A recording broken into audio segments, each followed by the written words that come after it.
Welcome students, welcome to AIR Gurukul. My name is Rohit Srivastava और इस session में हम लोग गॉस लॉ में PYQs डिस्कस करेंगे। Okay, so let's begin the session.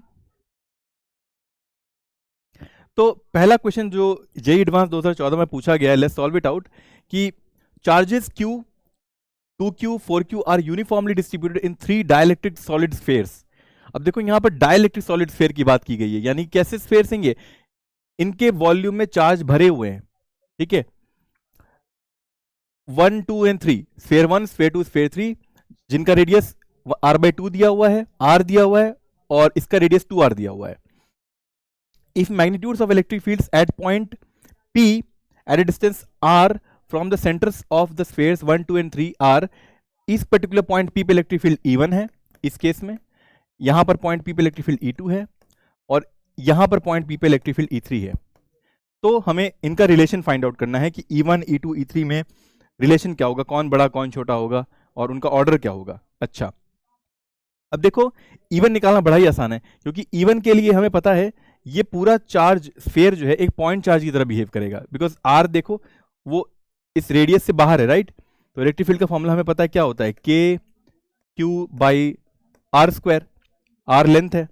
और Q चार्ज है, पॉइंट चार्ज की तरह बिहेव करेगा। तो इसका आंसर आ गया KQ/R², E1 की वैल्यू सिंपली। ठीक, अच्छा अब सेकेंड स्फीयर पे आते हैं, यहां E2 निकालना है। तो यहां पे अब देखो यहां पे भी वही फॉर्मूला बनेगा, E2 is equal to K और चार्ज 2Q है अपॉन में। अब देखो अगर तुम इसको ऐसे सॉल्व करो गॉस लॉ से तो भी बहुत आसान है। यहां पर एक गॉसियन सरफेस बना लो जस्ट इससे पहले, राइट। तो हम लोग कैसे लिख सकते हैं, मान लो इलेक्ट्रिक फील्ड ऐसे होगा रेडियली आउटवर्ड, करेक्ट, और DA वेक्टर भी इधर ही होगा। ठीक, तो EDA इंटीग्रेशन करेंगे और पूरा स्फीयर का जो सरफेस एरिया आएगा तो कितना आता है, फ्लक्स, टोटल फ्लक्स आएगा E into 4πr², correct, 4πr², और that should be equal to Q enclosed. और Q इंक्लोज्ड कितना है, वो 2Q है पूरे में, 2Q अपॉन में एप्सिलॉन नॉट, यही हो जाएगा। तो इलेक्ट्रिक फील्ड कितनी आ जाएगी, देखो इलेक्ट्रिक फील्ड E2 आ जाएगी 1/4πε0, तो आ ही गई, 4πε0 नीचे आ गए और r² भी नीचे आया और 2Q ऊपर रह गया, तो 2Q/r²। तो इसको ऐसे लिख सकते हैं K 2Q/r², बिकॉज 1/4πε0 को हम लोग K मान लेते हैं। देखो E1 भी आ गया, E2 भी आ गया, तो E1 से तो ट्वाइस है E2, ये तो दिख रहा है हमें, ठीक है ना, एक रिलेशन आ गया। अब E3 फाइंड करना है, तो E3 फाइंड करने के लिए भी again same Gauss law apply करते हैं यहां पे, क्योंकि ये सॉलिड स्फीयर है यानी डाइलेक्ट्रिक के चार्जेस भरे हुए हैं। तो अब क्या करना पड़ेगा, हमें यहां पर एक गॉसियन स्फीयर मानना पड़ेगा R रेडियस का, और टोटल स्फीयर 2R रेडियस का, उस पर 4Q चार्ज है। तो इनसाइड इतने R में कितना चार्ज होगा वो निकालना पड़ेगा हमें ना, वो Q इन होगा। तो अगेन इसके लिए अगर हम लोग E.dA करके टोटल फ्लक्स निकालेंगे तो कितना आ जाएगा, E into 4πr² and that should be equal to Q enclosed upon में एप्सिलॉन नॉट। अच्छा, तो Q इंक्लोज कैसे निकालें अब देखो क्या लिखा हुआ है यहाँ पे, यूनिफॉर्मली डिस्ट्रीब्यूटेड है ये चार्जेस, राइट। तो अगर यूनिफॉर्मली डिस्ट्रीब्यूटेड है तो हमें सिर्फ इतना ध्यान रखना है कि अगर 2R रेडियस में 4Q चार्ज इंक्लूडेड है तो 1 में कितना होगा, 4Q/2R होगा। तो R लेंथ में कितना होगा, 4Q अपॉन में 2R इंटू 2, ये 2 कैंसिल हो गया, कितना आ गया, ये एक्चुअली में R लेंथ में कितना हो जाएगा, R मल्टीप्लाई होगा ना, सॉरी, तो R और R कैंसिल होंगे, 2Q आएगा। लेकिन अगर जो 2Q रखोगे वहां पे तो गलत हो जाएगा आंसर, क्योंकि ऐसे नहीं करेंगे इसे। इसको करने के लिए हमें क्या करना पड़ेगा, एक एलिमेंटल रिंग लेनी पड़ेगी यहां पे, ठीक है, जिसका DQ कितना होगा, रो इंटू DV। रो कांस्टेंट है माना, लेकिन DV जो है वो कितना होगा, देखो वो होगा 4, ये लेंथ अगर R है, स्मॉल r ले सपोज, तो 4πr² into DR, 4πr² DR, ये DV हो गया इंटू रो, ये DQ हुआ हमारा। और इस DQ को जब इंटीग्रेट करोगे 0 से लेकर कैपिटल R तक तब Q इन आएगा, ठीक है। तो Q इन एक्चुअली आएगा हमारा integration of this DQ which is giving us 4π, rho बाहर आ गया कांस्टेंट है, और r² DR का इंटीग्रेशन 0 से लेके कैपिटल R तक, ठीक है। और 4π रो रहने दो, ये हो गया क्यूब बाई 3, कहाँ से कहाँ तक, 0 से कैपिटल आर तक। ठीक है, अब देखो ये बन गया क्या, देखो ध्यान से, यहां सॉल्व कर रहा हूं मैं, 4 पाई रो आर क्यूब बाई 3। ठीक, और रो कितना होगा एक्चुअली, देखो इस स्फीयर का रो तो कांस्टेंट है ना, यूनिफॉर्म डिस्ट्रीब्यूशन है, तो रो की वैल्यू होगी 4q, जो टोटल चार्ज है, divided by total volume. 4q upon में टोटल वॉल्यूम कितना है, 4/3 पाई, रेडियस कितना है 2r क्यूब, 2r का होल क्यूब। ठीक, ये रो हो गया, उसको जरा वहां पुट कर दो इस वैल्यू को, इसको सॉल्व भी कर लेते हैं यहाँ पे। रो की वैल्यू आ रही है, देखो 4 से 4 कैंसिल हो गया, 3 ऊपर चला गया 3q, और ये हो गया 8 पाई आर क्यूब, ये रो आ गया हमारा, इसको यहां रख दो, यही क्यू इन है एक्चुअली में। तो 4 पाई आर क्यूब बाई 3, रो की वैल्यू इतनी है ना, 3q अपॉन में 8 पाई आर क्यूब, आर क्यूब से आर क्यूब कैंसिल हो गया, 3 से 3 कैंसिल हो गया, 4 पाई से 8 पाई कटेगा, नीचे 2 आ जाएगा, तो कितना आ जाएगा, q बाई 2, राइट, ये आएगा ना, 3 से 3 कैंसिल हो गया, आर क्यूब से आर क्यूब कैंसिल हो गया, 4 पाई से 8 पाई, नीचे 2 आ गया, q बाई 2 हो गया। तो q इन जो इतने पार्ट में होगा वो q बाई 2 होगा, that is the right answer, वो यहां पुट करेंगे, q बाई 2 एप्सिलॉन हो गया आंसर। तो अब e की वैल्यू निकाल देंगे, ये e3 आएगा, ये e3 कितना आ गया, देखो 1/4 पाई एप्सिलॉन नॉट को अलग ले लो, और q upon 2r square, q upon 2r square ये बना दो, तो ये वैल्यू तो k हो गई, राइट, तो इसको क्या लिख सकते हैं हम लोग, KQ अपॉन 2r स्क्वायर। अब कंपेयर कर लो, E1 KQ by r square आ रहा था, E2 जो आ रहा था वो K2Q बाई आर स्क्वायर आ रहा था, राइट, यानी कि E2 is double of E1, ये बात तो क्लियर है, और KQ बाई आर स्क्वायर का 1/2 मल्टीपल है E3, राइट, तो 3 टाइम्स E1 है, E2 जो है 3 टाइम्स E1 है, तो E3 सबसे बड़ा है एक्चुअली में, नहीं E3 एक्चुअली सबसे छोटा है, और सबसे बड़ा जो है वो E2 होगा, करेक्ट, E2 सबसे बड़ा होगा because is twice of a constant, and उसके बाद होगा ऑफ कोर्स E1, और सबसे छोटा होगा E3 because KQ by r square का 1/2 है, ये उससे भी छोटा है, E1 से भी छोटा है, तो ये रिलेशन है। ठीक है, तो आई होप तुम्हें समझ में आया कि कैसे करना है। ये मैंने एक ही पेज में कर दिया, अब इसको सॉल्व करते हैं। An infinitely long solid cylinder है, हमारे पास सॉलिड सिलेंडर दी हुई है, ये 2012 में पूछा गया हुआ है जेई में, और it has a uniform volume charge density रो, इसकी चार्ज डेंसिटी रो दी हुई है, वॉल्यूम आई मीन पूरे वॉल्यूम में कांस्टेंट है, रो वेरी नहीं कर रहा, कांस्टेंट रो है। It has a spherical cavity of radius r/2, बीच में एक कैविटी r/2 की सेंटर पे, ठीक है, on the axis of the cylinder you can see the magnitude of the electric field at the point P पे, magnitude of electric field निकालना है हमें इस पॉइंट P पे, which is at a distance of 2r, ये यहां centre से लेके पॉइंट P की जो दूरी दी हुई है वो 2r दी हुई है, ठीक है, और ये भी दिया हुआ है जो इलेक्ट्रिक फील्ड आ रही है पॉइंट P पे, उसकी जो एक्सप्रेशन है वो है 23r capital R upon 16 K epsilon not, तो हमें K की वैल्यू फाइंड आउट करनी है इसमें। देखो कैसे करेंगे, देखो एक चीज समझो कि यहां पर जो इलेक्ट्रिक फील्ड होगी एट पॉइंट P, वो electric field due two cylinder के वजह से भी होगी और स्फीयर के वजह से भी होगी, लेकिन स्फीयर तो कैविटी है ना, तो कैविटी वाला पार्ट माइनस करना पड़ेगा, तो ऐसे लिख सकते हैं E of cylinder minus E of cavity.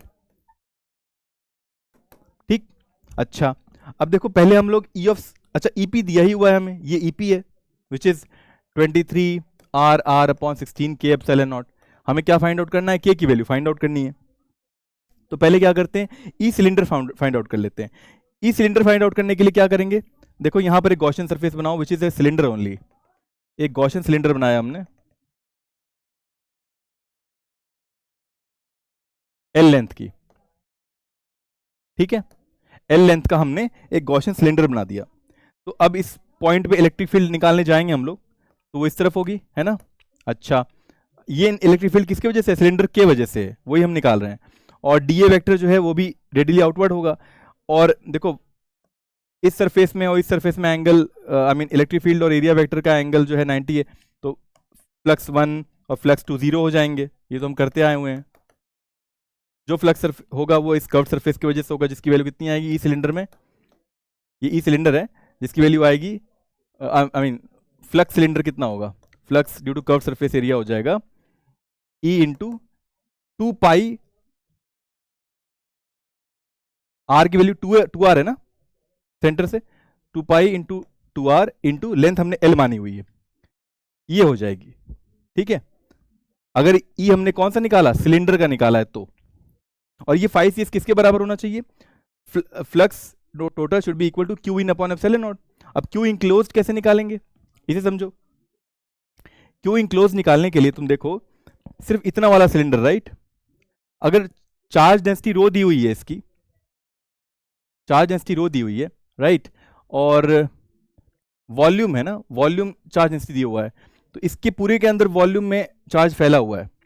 तो इतना सिलेंडर अगर कंसीडर करो, यहां तक वाला, यहां से लेके यहां तक, इसका वॉल्यूम कितना हो जाएगा, पाई आर स्क्वायर एच, यही वॉल्यूम होता है, और पाई तो रहने दो, आर कितना, कैपिटल आर स्क्वायर है, और लेंथ कितनी, एल है, तो ये वॉल्यूम हो गया इसका, जिसको रो से मल्टीप्लाई कर दो तो यही क्यू इन हो जाएगा, है ना। तो क्यू इन आ गया हमारे पास, रो पाई आर स्क्वायर एल अपॉन में एप्सिलॉन नॉट, यही किसके बराबर हो जाएगा, ई सिलेंडर इंटू ये हो जाएगा 4 पाई आर एल, राइट। अच्छा देखो, पाई से पाई कैंसिल हुआ, एल से एल कैंसिल हो गया, ठीक है। अच्छा, तो इसी की वैल्यू कितनी आ गई, देखो ई सिलेंडर आ गई, I mean electric field due two cylinder eight point P, वो आ रही है रो कैपिटल आर स्क्वायर, अच्छा आर से आर भी कैंसिल हो रहा है यहाँ पे, तो रो आर अपॉन में 4 नीचे आ जाएगा, 4 एप्सिलॉन नॉट, 4 एप्सिलॉन नॉट आ जाएगा, rho r upon 4 epsilon nought, correct. अच्छा देखो, rho r upon 4 epsilon nought आ रहा है, ई सिलेंडर वही आ रहा है ना। अच्छा यहां तक क्लियर है। अब क्योंकि ई सिलेंडर में से हमें ई कैविटी माइनस करनी है, तो ई कैविटी जो होगी इसके लिए फिर से हम लोग एक बार गॉस लॉ लगाएंगे, तो मैं इसको मिटा दे रहा हूं मैं, क्योंकि ये तुम्हें समझ में आ गया है। अब देखो हमें क्या निकालना है, ई कैविटी निकालनी है, जो कि एक स्फेयर है, तो अगेन पॉइंट पी से जाने वाला एक गॉसियन स्फेयर बनाओ, सिलेंडर नहीं स्फेयर बनाना पड़ेगा, क्योंकि इसके लिए निकालना है। तो इसके लिए भी अगर हम लोग टोटल फ्लक्स निकालेंगे तो कितना आएगा, that will be equal to electric field, मान लो कैविटी और स्फेयर के थ्रू जो है, इसको स्फेयर कह दे रहे हैं, कैविटी नहीं, ई स्फेयर है ये, तो ई एस से नाम दे दिया मैंने, E S into 4 pi into 2 r square, because this is 2 r, 4 pi 2 r square, ये टोटल फ्लक्स होगा जो इस स्फेयर से निकल रहा होगा गॉसियन सरफेस से, and that should be equal to charge enclosed upon epsilon naught. अब देखो चार्ज इंक्लोज तो भाई इसका निकालना है ना हमें, इसका चार्ज कितना होगा, इसका चार्ज निकालते हैं, ई एस हमें निकल जाएगा अगर ये क्यू इन मालूम चल जाए तो इसका वॉल्यूम कितना होगा, देखो 4/3, स्फीयर का वॉल्यूम क्या होता है, 4/3 पाई आर क्यूब होता है, 4/3 पाई r/2 का होल क्यूब करना पड़ेगा, ये इस कैविटी का या इस स्फीयर का वॉल्यूम आ गया, जिसको रो से मल्टीप्लाई कर देंगे तो इसका वॉल्यूम आ जाएगा, राइट। ये क्यू इन हो गया फॉर स्फीयर या कैविटी, ठीक है। तो ये यहां पुट करेंगे तो ई स्फीयर आ जाएगा। अब मैं ई स्फीयर निकाल दे रहा हूं, ये तो हम निकाल ही चुके हैं, ई स्फीयर देखो क्या आएगा, 4 पाई 4 आर स्क्वायर, ये ई स्फीयर है, इंटू क्यू इन कितना है स्फीयर के लिए, 4/3 पाई r/2 का होल क्यूब, पाई r/2 का होल क्यूब इंटू रो, ठीक है, अपॉन में एप्सिलॉन नॉट, ठीक है ना। अब देखो 4 पाई से 4 पाई कैंसिल हो रहा है यहां पे, और क्या कैंसिल होगा, ई एस की वैल्यू आ जाएगी,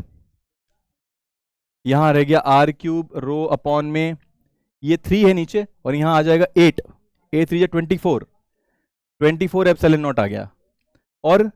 ये वाला 4 आर स्क्वायर जो है ये नीचे आ गया, तो ये आर स्क्वायर से ये आर क्यूब कटा तो ऊपर में आर बचा, तो क्या आ गया नीचे में, आर रो अपॉन में 24 4 जा कितना हो जाता है, 24 4 जा हो जाता है 16, 1 4 जा 8, 96 एप्सिलॉन नॉट आ गया, ये आ गया ई स्फीयर यानी कि ई कैविटी। तो हमें ई सिलेंडर मालूम चली गया था, और ई एस भी मालूम चली गया है, अब दोनों को सब्ट्रैक्ट कर दो, देखो यही आ रहा है E S rho r upon 96 epsilon not, और ई सी कितना आया था सिलेंडर का, rho r upon 4 epsilon naught. अब क्योंकि ये कैविटी है तो इसका सब्ट्रैक्ट करना पड़ेगा ना नेट निकालने के लिए इलेक्ट्रिक फील्ड, तो ई सी माइनस ई एस किया जब हमने तो आया 23 रो, आई मीन एलसीएम लोगे rho r upon 4 epsilon nought minus rho r upon 96 epsilon nought का, तो 23 rho r upon 96 epsilon nought आ जाएगा, जिसको फर्दर अगर ओपन करो 96 एप्सिलॉन नॉट को तो 96 होता है 16 इंटू 6 एप्सिलॉन नॉट। तो यहाँ k की वैल्यू जो आ रही है ये 6 आ रही है, बिकॉज इसी फॉर्म में दिया हुआ है ना। देखो क्वेश्चन में क्या लिखा हुआ है, देखो क्वेश्चन में दिया हुआ है 23 आर आर अपॉन में 16 k एप्सिलॉन नॉट, और हमारा आ रहा है 23 r r upon 96 epsilon not. तो इसको हमने ओपन किया 16 इंटू 6 आया, तो k की वैल्यू क्या हो गई, 6 हो गई ना, इसीलिए k की वैल्यू हैंस 6 होगी। ये क्वेश्चन जेईई एडवांस में पूछा गया था, थोड़ा सा लेंथी था, लेकिन अगर पेशेंटली किया जाए तो इसको किया जा सकता है विद इन टाइम। अच्छा, अब देखो एक क्वेश्चन और आईआईटी जेईई 2008 में आया हुआ है, इसे समझते हैं। The nuclear charge Zd is non uniformly distributed with in A nucleus of radius r। Non uniform distribution है एक स्फीयर में, आई मीन न्यूक्लियस तो स्फीयर होता है ना, तो एक स्फीयर बना लेते हैं पहले, और इसमें जो चार्ज है वो Zd भरा हुआ है इस पूरे वॉल्यूम में नॉन यूनिफॉर्मली, यानी कि रो कांस्टेंट नहीं है, रो वेरी कर रहा है, और जो रो का या डेंसिटी का वेरिएशन है वो इस ग्राफ के अकॉर्डिंग है, ऐसे वेरी कर रहा है, ठीक। यानी कि अप टू लेंथ ए तक देखो क्या लिखा हुआ है, the charge density rho r is dependent only on the radial distance r from the centre of the nucleus. इस न्यूक्लियस के सेंटर से ही वेरी कर रहा है वो, और जैसे कि क्वेश्चन फिगर में दिया हुआ है उस हिसाब से, तो electric field is along the radial direction only. Electric field जो है रेडियल डायरेक्शन में ही है, आउटवर्ड, ये भी कह रहा हुआ है। तो electric field at r is equal to capital r, ये रेडियस आर होगा, तो इस पर्टिकुलर पॉइंट पे इलेक्ट्रिक फील्ड कितनी होगी ये निकालना है। तो पहली चीज समझते हैं, ये इलेक्ट्रिक फील्ड की डायरेक्शन हो गई। तो एक काम करते हैं, यहाँ गॉस लॉ लगाते हैं, हल्का सा इस जस्ट इसके बाहर में एक गॉसियन स्फीयर बना दिया हमने, लेट्स सपोज। तो इलेक्ट्रिक फील्ड ई है, और डी ए का इंटीग्रेशन करेंगे तो E D A integration 4 pi r square आ जाएगा। Total flux that will be equal to Q in upon epsilon not, और क्यू इन कितना होगा, जेडी के बराबर ही होगा ना, बिकॉज देखो इस स्फीयर का टोटल जो चार्ज है वो जस्ट बाहर निकलते समय जेडी ही होगा, तो जेड ई अपॉन में एप्सिलॉन नॉट आ गया। तो इलेक्ट्रिक फील्ड कितनी आ गई एट आर, इलेक्ट्रिक फील्ड आ गई जेड अपॉन में 4 pi epsilon nought r square आ गई। इस इक्वेशन में देखो ध्यान से, कहीं भी ए है, ए कहीं भी नहीं है, तो इलेक्ट्रिक फील्ड जो आ रही है आर पे वो इंडिपेंडेंट ऑफ ए होगी। Option A is right. तो ऑप्शन ए निकालना बड़ा ही सिंपल था, first part was very simple. इसका सेकंड पार्ट सॉल्व करते हैं। अब रो का वेरिएशन इसी के साथ हो रहा है, इसी ग्राफ के अकॉर्डिंग, और कह रहा है कि जब ए की वैल्यू 0 होगी, ठीक है, देखो ये कैपिटल आर है, यानी कि ये जो आर है वो रेडियस को रिप्रेजेंट कर रहा है उसी न्यूक्लियस के। तो कह रहा है जब ए इक्वल टू जब 0 होगा तो वैल्यू ऑफ डी कितनी होनी चाहिए, मैक्सिमम वैल्यू ऑफ डी, वो निकालना है हमें। तो उसी क्वेश्चन में जाते हैं वापस। अब इस बार देखो हमारे पास एक न्यूक्लियस है, ठीक है, इसमें जेडी चार्ज भरा हुआ है, और इलेक्ट्रिक फील्ड जो है रेडियली आउटवर्ड है, आर रेडियस है। तो हम लोग को जनरल एक्सप्रेशन निकालना होगा इस बार। अब क्योंकि नॉन यूनिफॉर्म वेरिएशन है तो हम लोग को एलिमेंटल एक छोटा सा शेप लेना पड़ेगा गॉसियन सरफेस निकालने के लिए। तो ये एलिमेंटल जो है एक तरह का शेल है, राइट। तो इस शेल में डी क्यू कितना होगा, वही क्यू इन देगा, और डी क्यू को जब इंटीग्रेट करेंगे हम लोग 0 से लेके, मान लो ये गॉसियन सरफेस बनाया हमने यहाँ पर आर का, तो इस डी क्यू को इंटीग्रेट करना पड़ेगा 0 से लेके आर तक, that will give us Q in. तो डी क्यू पहले निकाल लेते हैं। डी क्यू क्या होगा, इस छोटे से शेल का जो वॉल्यूम होगा वो क्या होगा डीवी, और रो जो है वो हमने बाद में रखना है यहाँ पे, तो रो को हम लोग रखेंगे बाद में, पहले ऐसे हम लोग डी क्यू लिख देते हैं। इसी को हमें इंटीग्रेट करना है 0 से आर तक, राइट। क्योंकि देखो सारा का सारा खेल क्यू इन निकालने का ही है, क्योंकि टोटल फ्लक्स तो बड़ी आसानी से निकाल सकते हैं इस गॉसियन सरफेस में। वो कितना होगा, फाइनेट होगा ई डी ए का इंटीग्रेशन, ई कांस्टेंट है, ई डी ए का इंटीग्रेशन करेंगे तो 4 पाई आर स्क्वायर आ जाएगा, 4 पाई आर स्क्वायर। तो फाइनेट तो इतना आ गया, उसके साथ हमें क्या करना पड़ता है, equal to Q in upon epsilon naught करना पड़ता है ना। तो सारा का सारा खेल क्यू इन निकालने का है, तो वही हम कर रहे हैं कि इस गॉसियन सरफेस जो आर तक का हमने लिया हुआ है उसमें क्यू इन कितना आएगा। तो देखो dv कितना होगा, वो होगा 4 pi r square into D r, because ये जो हमने एलिमेंटल रिंग ली है या एलिमेंटल शेप लिया हुआ है, ये डी आर विड्थ का है। तो 4 pi r square D are हमने लिख दिया डीवी की जगह पे, और रो भी जो है वो वेरिएबल है। क्यों, देखो रो वेरी कर रहा है। अब देखो कह रहा है कि जब ए 0 हो जाएगा, जब ए 0 हो जाएगा तब क्या होगा, ग्राफ कुछ ऐसा बन जाएगा ना, ए श्रिंक होके यहां से स्टिक कर गया इस एक्सिस से, तो ये डी यहां पे आ गया और ये स्लैंट जो हो गया वो ऐसे एग्जिस्ट कर रहा है। अब तो ग्राफ कुछ ऐसे बन गया, ये रो हो गया, ये आर हो गया। तो रो वर्सेस आर का अगर हम इक्वेशन लिखेंगे तो कैसे बनेगा इक्वेशन, देखो हम जानते हैं स्ट्रेट लाइन का इक्वेशन होता है y equal to M X plus C होता है। अच्छा m की वैल्यू कितनी है, देखो m की वैल्यू पहली चीज तो नेगेटिव है बिकॉज ये एंगल ऑब्ट्यूज बन रहा है। दूसरी चीज कि tan थीटा जो होता है m वो d बाई आर होता है, परपेंडिकुलर अपॉन बेस, तो d बाई आर हो गया। ठीक, ये m आ गया हमारा माइनस d बाई आर। अच्छा x एक्सिस में तो r ही है, ठीक है, तो हम इसे एक काम करते हैं, sorry d by capital R होगा ना, ये लेंथ कैपिटल आर है, तो यहाँ कैपिटल आर कर देते हैं और x के जगह पे r रख देते हैं। ठीक, बिकॉज x एक्सिस में r वेरी कर रहा है,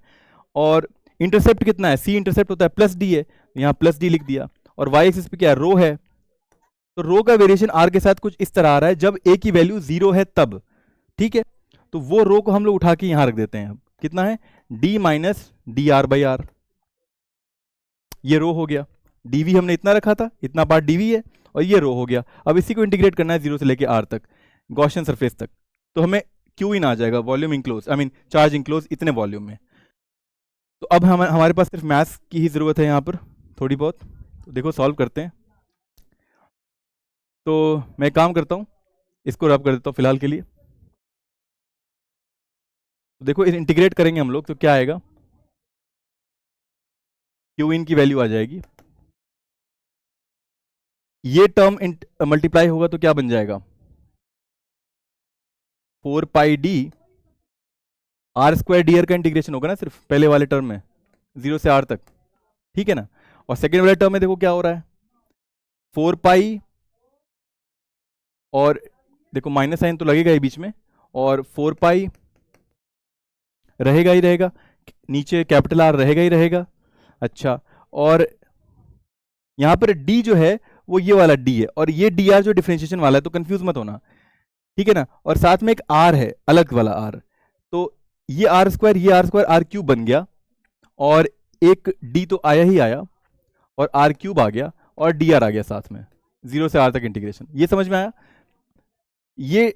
डी आर है जो डिफरेंशिएशन के साथ यूज हो रहा है, और आर स्क्वायर के साथ ये वाला आर मल्टीप्लाई हुआ तो आर क्यूब हो गया, और ये डी जो था वो तो सेपरेट था ही, वो तो हमने अलग से निकाल के रख दिया, और नीचे में आर था और माइनस साइन था। अब बस इसे हमें क्या करना है, इंटीग्रेट करना है। तो देखो जो कॉमन आ रहा है उसे ले लो, 4 पाई डी कॉमन आ रहा है दोनों में से, और ये बन जाएगा आर क्यूब बाई 3 माइनस, यहाँ 4 बाई डी कॉमन ले लिया हमने, तो 1 बाई आर रह जाएगा, और क्या यहाँ पे आ जाएगा, आर 4 बाई 4 आ जाएगा, राइट। तो ये एक्सप्रेशन आ गया क्यू इन का हमारे पास। ठीक, अच्छा तो अब देखो क्या करना है हमें, ये क्यू इन की वैल्यू क्या रख सकते हैं हम लोग, कहां रख सकते हैं, यहां रख सकते हैं ना। अच्छा, तो अब इसको रब कर देते हैं,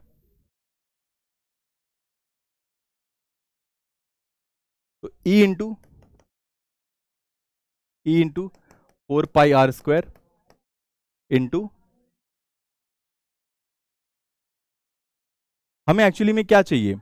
हमें उस न्यूक्लियस के किस पार्ट पे चाहिए, देखो 0 से लेके किसी पर्टिकुलर आर तक हमने निकाला हुआ है ना, लेकिन कैपिटल आर तक निकालेंगे यानी कि सरफेस तक चार्ज निकालेंगे टोटल, तो क्या करना पड़ेगा, 0 से कैपिटल आर तक इंटीग्रेट करना पड़ेगा ना, क्योंकि आंसर देखो कैपिटल आर में दिया हुआ है, यानी हमें इनको कैपिटल आर में रखना पड़ेगा सबको। तो एक काम कर लेते हैं, 4 पाई डी रहने दो और यहाँ कैपिटल आर रख दो, माइनस कैपिटल आर की पावर 4 अपॉन में 4r, और नीचे एक आर तो रहेगा, आई मीन ये तो है ही है, चलो ठीक है। तो एक आर से ये r4 कटा तो ऊपर में r क्यूब आ गया, तो देखो क्या आ रहा है, 4 pi D are cube common आ गया, और एलसीएम में 1/3 माइनस 1/4 हो गया, यानी कि ये बन गया 1/12, तो क्या बन गया 4 pi D are cube upon में 12, और ये 4 3 जो 12 होता है, यानी कितना आ गया पाई डी आर क्यूब अपॉन में 3, ये क्या आ रहा है, क्यू इन आ रहा है, राइट। अच्छा, और क्यू इन किसके बराबर है, क्यू इन जेडी के बराबर है, हमें पता है, राइट। तो हमें पूछा है कि डी की वैल्यू कितनी होगी, तो जाहिर सी बात है क्यू इन जब पाई डी आर क्यूब अपॉन में 3 है जेडी के बराबर, तो डी की वैल्यू फाइंड आउट करनी है, तो डी कितना हो जाएगा 3 जेडी अपॉन में पाई आर क्यूब हो जाएगा ना। देखो कोई ऑप्शन है ऐसा, 3 जेडी अपॉन में पाई कैपिटल आर क्यूब, तो बी ऑप्शन सही है, ये डी की वैल्यू होनी चाहिए फॉर द केस कि अगर ए 0 हो जाता है और graph D I mean rho versus r का ऐसे बन जाता है, तो हमें इक्वेशन बनानी पड़ेगी उसकी और फिर सॉल्व करना पड़ेगा, ठीक। चलो आगे बढ़ते हैं। अब इसका थर्ड पार्ट है कि the electric field within the nucleus is generally observe to be linearly dependent on r, this simplifies. अच्छा, इलेक्ट्रिक फील्ड कह रहा है कि वो डायरेक्टली प्रोपोर्शनल है आर के, तो उसका मतलब क्या है कि ए की वैल्यू 0 है या ए की वैल्यू r/2 है या ए की वैल्यू r है या ए की वैल्यू 2r/3 है इस ग्राफ में। तो E directly proportional to r आता था कब, याद करो, अगर ऐसा हमारे पास न्यूक्लियस या स्फीयर है कैपिटल आर रेडियस का, तो अगर किसी अंदर में हम लोग एक गॉसियन स्फीयर लेते थे आर रेडियस का, तो कैसे निकालते हैं, देखो फ्लक्स तो हो जाएगा E into 4πr², that will be equal to Q enclosed upon में एप्सिलॉन नॉट। और क्यू इंक्लोज्ड एक केस होता है जब रो कांस्टेंट होता है, रो अगर कांस्टेंट है तो क्यू इंक्लोज कितना होगा, rho into 4/3 pi r cube, volume से मल्टीप्लाई कर देंगे, ठीक है ना। तो अगर ऐसा करते हैं तो क्यू इन की वैल्यू ये रखो, जरा चेक करते हैं, rho into 4/3 pi r cube upon में एप्सिलॉन नॉट। तो देखो आर स्क्वायर से आर क्यूब कटा, एक आर बचा, और बाकी सारी वैल्यू जो आ रही हैं, देखो 4 पाई से 4 पाई भी कैंसिल हो गया, तो ई की वैल्यू कितनी आ रही है, rho r upon 3 epsilon nought, rho r upon 3 epsilon nought आ रही है। यानी कि तुम कह सकते हो इस केस में E is directly proportional to r ना, बिकॉज रो कांस्टेंट है, 3 कांस्टेंट है, एप्सिलॉन नॉट कांस्टेंट है, खाली ई आर के साथ वेरी कर रहा है डायरेक्टली आर की पावर 1 के साथ, और वही दिया हुआ है क्वेश्चन में, ऐसा वेरी कर रहा है। वो कब हुआ, जब हमने रो को कांस्टेंट लिया, यूनिफॉर्म लिया।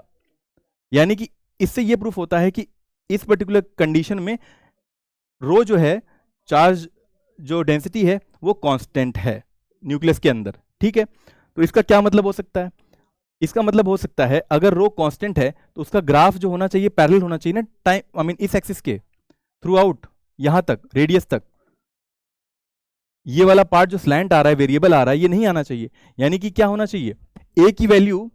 मूव करके कैपिटल आर तक जानी चाहिए ना, तो ए की वैल्यू कितनी होनी चाहिए, आर होनी चाहिए। C option is right. ये जो डॉटेड लाइन है ये शिफ्ट होके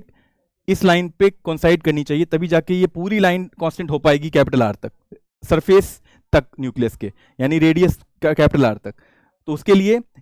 जो ए की वैल्यू है उसको यहां से उठा के हमें कैपिटल आर तक रखना पड़ेगा, इसीलिए ऑप्शन सी राइट है। समझ में आया, ओके। आगे बढ़ते हैं। नाउ ये क्वेश्चन जेईई मेंस 2016 में पूछा जा चुका है, इसको सॉल्व करते हैं। कह रहा है कि the region between two concentric spheres of radii A and B have volume charge और density rho is equal to A by r. मतलब इस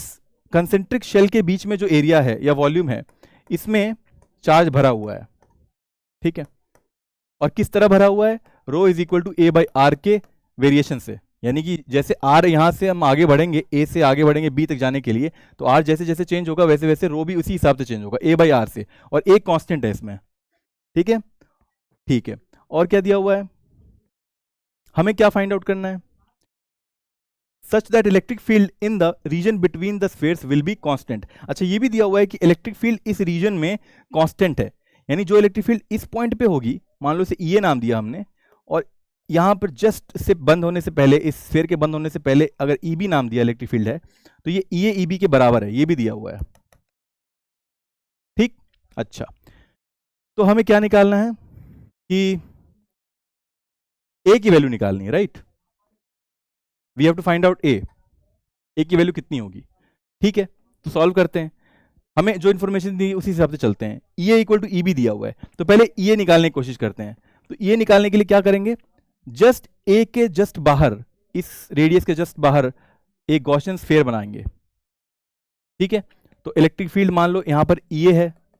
हमने ई ए मानी हुई ना इस पॉइंट पे, और ई ए डॉट डी ए का इंटीग्रेशन करेंगे तो क्या आ जाएगा, ई ए 4 पाई ए स्क्वायर आ जाएगा, correct. And that should be total flux, and that should be equal to Q enclosed upon में एप्सिलॉन नॉट। और देखो क्यू इंक्लोज कितना कर रहा है,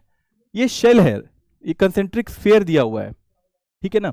of radii A and b, और इसके अंदर देखो सिर्फ क्यू चार्ज है, वॉल्यूम में कोई चार्ज नहीं है, सिर्फ क्यू चार्ज सेंटर में पड़ा हुआ है, तो क्यू इंक्लोज क्या हो जाएगा, यहां पर क्यू हो जाएगा, Q upon epsilon nought, that is E equal to 4 pi A square. Hence E कितना आ गया, वो आ जाएगा Q upon 4 pi epsilon nought A square, ये हमारा ई आ गया। अब उसी तरह ई भी फाइंड करते हैं जरा, क्या करेंगे उसके लिए, अगेन एक गॉशन सा स्फीयर बनाएंगे, लेकिन अब देखो यहां तक तो ठीक था, यहां तक कोई भी चार्ज नहीं था बीच में, खाली क्यू चार्ज था, तो हमें क्यू इन निकालने के लिए बहुत दिमाग नहीं लगाना पड़ा, लेकिन ए से बी जाने की तरफ चार्ज भरे हुए हैं इस कंसेंट्रिक शेल में, राइट, अगर भरे हुए हैं, और कैसे भरे हुए हैं, नॉन यूनिफॉर्मली, आर के साथ वेरी कर रहा है, कांस्टेंट नहीं है रो, तो उसके लिए हम लोग को एक एलिमेंटल रिंग लेनी पड़ेगी, या एलिमेंटल शेप लेना पड़ेगा यहाँ पे, जिसकी विड्थ कितनी होती है,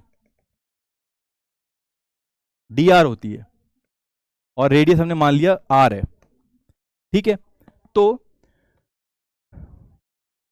अब देखो इसके लिए मैं एक पेज ऐड कर लेता हूं, देखो यहां पे सॉल्व करते हैं इसे,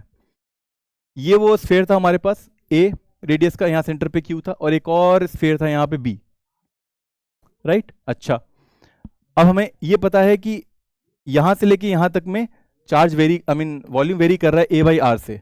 हमने क्या किया, यहां पे एक एलिमेंटल सा शेप ले लिया डी आर विड्थ का, जिसमें अगर हम लोग डी क्यू फाइंड करें तो कितना आएगा, डी क्यू आएगा डीवी, जो इसका वॉल्यूम होगा, छोटा सा वॉल्यूम बिकॉज एलिमेंटल है, इनटू इसकी डेंसिटी विच इज दिस रो, ठीक है। तो डीवी कितना हो जाएगा, डीवी हो जाएगा, क्योंकि ये आर दूरी पे है, तो डीवी हो जाएगा 4 pi r square into D r, into rho की वैल्यू ए बाई आर रख दो, ये डी क्यू आ गया। अब डी क्यू को हमें इंटीग्रेट कहां से कहां तक करना पड़ेगा, ए से बी तक, राइट, बिकॉज इतने में ही वॉल्यूम में ही जो है हमारे पास चार्ज इंक्लोज्ड है, तो अगर इंटीग्रेट करते हैं हम लोग ए से बी तक, तो एक आर से एक आर यहां कट गया, और 4 पाई ए कांस्टेंट है बाहर आ गया, आर डी आर बच गया अंदर, जिसको हमने ए से बी तक हमने क्या किया, इंटीग्रेट कर दिया, तो 4 पाई ए हो गया आर स्क्वायर बाई 2, और लिमिट रख दी ए से बी तक, कितनी आ गई, 4 pi A B square minus A square by 2, यही आ गई। अच्छा, अब क्या करते हैं, अब सिंस हमें चार्ज इंक्लोज इस रीजन में मालूम चली गया हुआ है, तो अब बड़े से स्फीयर हमें चाहिए इस पॉइंट पे ई बी ना, तो उसके लिए ऐसे जाता हुआ एक गॉसियन स्फीयर बनाएंगे, अगर जो ई बी से जा रहा है, जस्ट इस बी से पहले, बी पे खत्म, बी पे जो ये सरफेस खत्म हो रहा है उससे जस्ट पहले ई बी से जाता हुआ एक गॉसियन स्फीयर बनाएंगे अगर, तो क्या आएगा, E B into 4 pi B square, ये टोटल फ्लक्स हो जाएगा, and that should be equal to charge enclosed upon epsilon naught. अब इतने गॉसियन स्फीयर में कितना चार्ज इंक्लोज्ड है, एक तो क्यू सेंटर पे वो तो है ही, साथ में इतने दूरी का जो चार्ज आया हुआ है ये भी इंक्लूडेड है, तो क्यू प्लस दिस हो जाएगा, है ना, तो क्यू प्लस 4 पाई ए, ऐसे लिख दो, E B 4 pi B square is equal to Q in हो जाएगा Q plus 4 pi A B square minus A square by 2 upon में epsilon nought, total upon epsilon nought, है ना। तो हमें क्या चाहिए, ए की वैल्यू फाइंड आउट करनी है ना। अच्छा, और यहां से देखो क्या आ गया, अब ई बी आ गया हमारे पास, ई बी आ गया क्यू अपॉन, ये हो गया 2 pi A B square minus A square upon में 4 pi B square epsilon not, और ई बी ई ए के बराबर है, ये कितना निकाला हुआ है हमने, इतना निकाला हुआ है, Q upon 4 pi epsilon not into A square, ये होना चाहिए Q upon 4 pi epsilon not into A square, देख लो एक बार, Q upon 4 pi epsilon not into A square होना चाहिए, ए स्क्वायर सॉरी, यहां पर ए जो है वो स्मॉल ए है, तो यहां ए स्क्वायर कर दिया हमने, ठीक है। तो देखो यहां पर ये दोनों कैंसिल हो गए, 4 पाई एप्सिलॉन नॉट, ठीक है, और ये बी स्क्वायर वहां चला गया, तो क्या बन गया, Q plus 2 pi a into B square minus A square is equal to Q into B square, right, ये बन गया। अच्छा, अब इस इक्वेशन को फर्दर सॉल्व करते हैं। क्या आ रहा है हमारे पास, q plus 2 pi a into B square minus A square, 2 pi a into B square minus A square is equal to q into B square ना, q इंटू बी स्क्वायर ये आ रहा है, ठीक है। अच्छा, तो a की वैल्यू कितनी आ जाएगी, देखो 2 pi a B square minus A square is equal to q common ले लो तो बी स्क्वायर माइनस, देखो क्या आया हुआ है, एक चीज समझो, यहां पे कुछ हम लोग मिस्टेक कर रहे हैं क्या, q upon 4 pi epsilon nought A square आया हुआ है E A, and that should be equal to E B which is 4 pi B square, और ये हो गया q plus 4 pi a into B square minus A square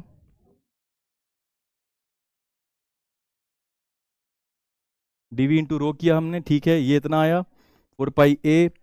B square minus A square by 2 आ गया, ये हमने यहाँ रख दिया, और ये सेंटर पे चार्ज q है ही, यहाँ एप्सिलॉन नॉट रख दिया, ई बी की वैल्यू आ गई 4 pi B square into epsilon naught, ठीक है, यहाँ that should be equal to q upon 4 pi epsilon not into A square, 4 pi epsilon not 4 pi epsilon naught cancel हो गया। अच्छा, ये ए स्क्वायर छूट गया था, यहाँ भी ए स्क्वायर भी तो है ना, ये देखो क्यू बी स्क्वायर हो रहा है, नीचे ए स्क्वायर भी तो है, यहाँ मिस्टेक हो रही थी, ठीक। अब देखो सॉल्व करते हैं, तो राइट हैंड साइड में Q b square by a square है, तो ये क्यू जब राइट हैंड में आएगा तो क्या बन जाएगा, Q b square by a square minus 1, right, देखो। अच्छा, अब हम लोग अगर यहां पर फर्दर सॉल्व करें तो ये बन जाएगा बी स्क्वायर माइनस ए स्क्वायर अपॉन में ए स्क्वायर, जो कि इसके बराबर होगा 2 pi a into B square minus A square, तो अब बी स्क्वायर माइनस ए स्क्वायर कैंसिल हो गया, ए की वैल्यू कितनी आ गई, क्यू अपॉन 2 पाई नीचे आ गया और ए स्क्वायर के साथ मल्टीप्लाई हो गया, ये ए की वैल्यू होगी। क्या कोई ऑप्शन था ऐसा,